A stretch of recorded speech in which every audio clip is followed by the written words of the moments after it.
was the last time you took down a famous man for not appropriately addressing any of the misogynistic or violent themes in his film?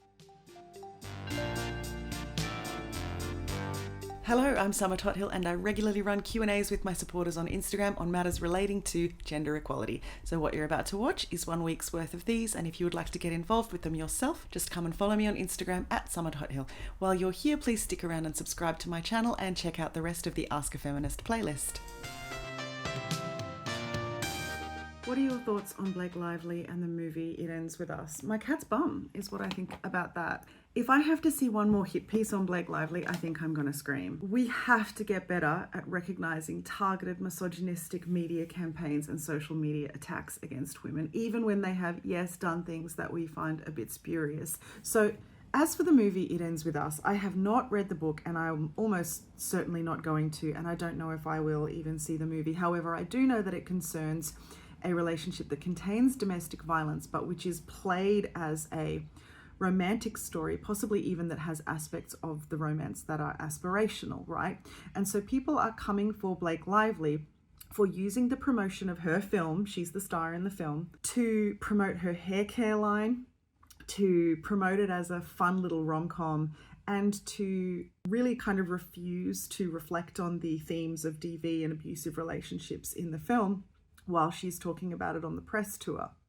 I'm not saying that Blake Lively is blameless, but she has committed the kinds of missteps that we allow men to commit all the time without cancelling them in the media and making 1,000 hit pieces about them. Men, in fact, get away with significantly worse behaviour, with violent crimes, with sexual assault, with exploitation, with abuse of power. Famous men commit this behaviour all the time and they do not get systematically torn down across the media, as is happening to Blake Lively at the moment. People are also using this opportunity to rake back through Blake's career and find times when she was impolite to journalists. They're finding examples of her co-stars seeming to imply that she's a bitch without actually saying it. What woman with some kind of power isn't going to be perceived sometimes by people as a bitch? And even if she is a dyed-in-the-wool, horrible person, how is that worse than Johnny Depp? How is that worse than Chris Brown? And the problem is, this month alone, I have seen 3 to 4 separate takedowns of women in the media where all I seemed to see in the news for weeks and weeks was some woman or other being taken down. Right now it's Blake Lively. Prior to that it was Raygun. Somewhere in the middle of that it was Simone Biles for buying an Hermes bag. Prior to that it was the boxer Iman Khalif for supposedly being a trans woman, which it turns out she wasn't. We have to get better as a society, but also as women, we have to get better at recognizing when we are being led on a merry little path down our internalized misogyny to gleefully participate in the takedown of yet another woman who is only behaving with the same ineptitude that men are allowed to get away with all the time. Yes, in Raygun's example, I realize that there are elements of her behavior that people find incredibly dodgy, like that maybe there was something slightly corrupt about the way that she entered the Olympics. People are also obviously pointing out the cultural appropriation of doing what she was doing. I'm prepared to accept all of that, but tell me she is the first Olympian who has done something dodgy. Tell me she's the first Olympian at the Paris 2024 Olympics who did something dodgy. A convicted rapist was allowed to participate in the Paris 2024 Olympics. And while this did get media attention, it didn't get anywhere near the firestorm that Raygun, merely conducting herself with the misguided audacity of a cishet man, received. We have seen men do things as audaciously incompetent as Raygun, and we have excused them, laughed at them, and thought it was charming. We have seen men celebrate their success by buying something expensive in the same way that Simone Biles got an Hermes bag, and we have congratulated those men and lionized those men. Meanwhile, we had to tear Simone Biles down for celebrating her success. And also it turns out her parents bought her that bag, so it's not even Simone that went out and did something extravagant. We were just so ready to accuse her of not being the perfect woman, of not being the perfect role model, and most importantly, in all these women's cases, of not being the perfect model of humility and self-effacement that we expect women to be. Please, I beg of you, get better at realizing when there is a huge uptick of conversation negatively about a woman in the media, this is deliberate, it is targeted, and it is a product of our systemically misogynist society that delights in tearing women down, even when there are valid critiques such as, domestic violence is not being addressed properly by this movie, and Raygun was using her white privilege to exploit, art forms typically dominated by women of color. Even when there are valid critiques, we are still seeing targeted harassment and takedowns deployed in ways that don't get deployed against men who do the same things at the same scale or worse. So if you have seen Blake Lively all over your pop culture news for the last few weeks, as I have, please learn to recognize this as our culture once again having fun tearing a woman down, even if she did take some missteps. And frankly, I still don't see how it is Blake Lively's job to be the beacon of domestic violence advocacy that she's supposed to be when acting in a film that imperfectly handles the theme of domestic violence. When was the last time you took down a famous man for not appropriately addressing any of the misogynistic or violent themes in his film? When was the last time the internet jumped on any Marvel film for depicting too much violence and for the press tours to not deal with the violence in that film? I am not trying to minimize the problem of DV. And I obviously, like I said, haven't read the book and haven't seen the film. And so I don't know exactly the notes that it hits about DV.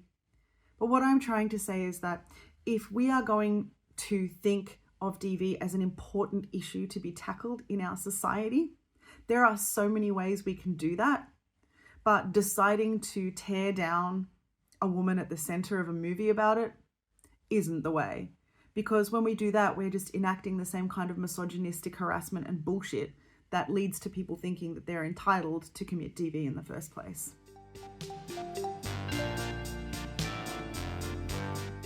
How to detect a man's patriarchal red flags in the first 1 to 3 dates. You want to ask very direct questions of a man. You want to ask about his values. You want to ask about feminism. You want to ask about women, and you want to ask about gender equality. Do not be afraid to ask these questions and scare him off, because the kind of man who is scared off by them is the kind of man you're trying to scare off. You do not want to put any of your precious labor or time or money into a relationship with a man who doesn't fundamentally feel sympathetic and open and understanding about these subjects, right? You also want to be difficult and challenge expected notions of your femininity. Refuse to be feminine or act deferential or supplicating in ways that men expect of you.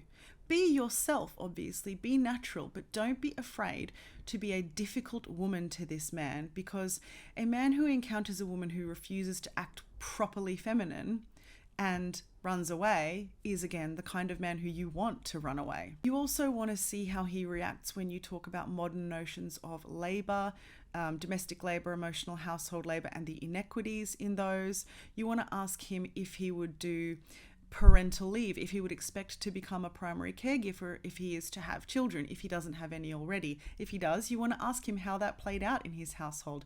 Why did his relationship end? What kind of parent does he try to be, and how does he make sure he shows up authentically and in a full-time capacity for his children? Ask him about something gender-related that's happening in the current zeitgeist. So at the moment that I record this, you could ask him what you think about the Blake Lively being torn down during the promotional tour for It Ends With Us. See what he thinks about that. Does he seem to have any sensitivity around the complexities of these issues and about the way that women are perceived in society and in the media? Ask him what women he admires and why he likes them. If he says things that seem to point to his admiration of their service to him or to men, that's not great. And definitely ask him questions to find out his sexual practices and sexual politics. You may want to save this one for the third date, but you want to find out, does he wear condoms? Does he take it upon himself to practice safe sex and contraception and take responsibility for the potential that he may conceive a child? Ask him how he pleases a woman, or his favorite way to please a woman. And if he doesn't mention the clitoris, turf him. But also, while you're doing all of this, you need to look out for him giving you what he probably perceives is the right answer. Men can very easily pretend to have gender equal values or progressive values and pretend to be feminists. So you have to take his answers with a large grain of skepticism and be very prepared to walk away if you don't believe it. Always remember, what a cishet man in a traditional cishet male role is offering to a woman is not actually valuable to us. How to reconcile my rampant feminism with my desire to be protected by a big, strong man. There's a few really important things to think about here. Firstly, men do not protect. You need to go inside and analyze what it is that you think that you are getting from a man in the sense of protection. Men are not our protectors or our providers any more than we are, and it's women who protect women. So is it actually that you just like the physicality of a big, strong man? And would you accept a big, strong golden retriever man? Would you accept a big, strong friend who actually does offer protection, emotional support, and the kinds of things that you think that you're looking for in this kind of romantic relationship with a man? For equality, you don't want to aspire to be protected by a person who you don't protect back. So aspire towards equality in your relationship with a man and analyze what it is that you think you're getting out of this dynamic where he protects and you are perhaps a damsel in distress. Perhaps there's something in your childhood or your parenting experience that needs to be unpacked with a therapist. I want you to analyze what it is that you see in yourself as a weakness that needs protecting and why it isn't enough for you to protect yourself and for you to be independent and to sit on the same level playing field emotionally, energetically, socially, economically as a man. He can still be huge. He can still be a big, strong man.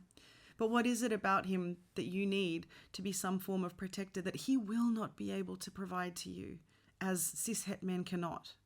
So it's just important to remember that mostly women protect women and that a man is a nice to have, but only if he is nice to have. And when they are nice to have, they are very nice to have, but he does not have to be your protector.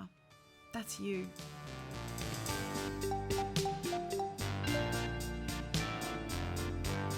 That's it for this Q&A. Thank you so much for listening. Find me on Instagram at summertothill. That's summer with an O, spelt the same way as you see in this YouTube channel. I can't wait to see you there.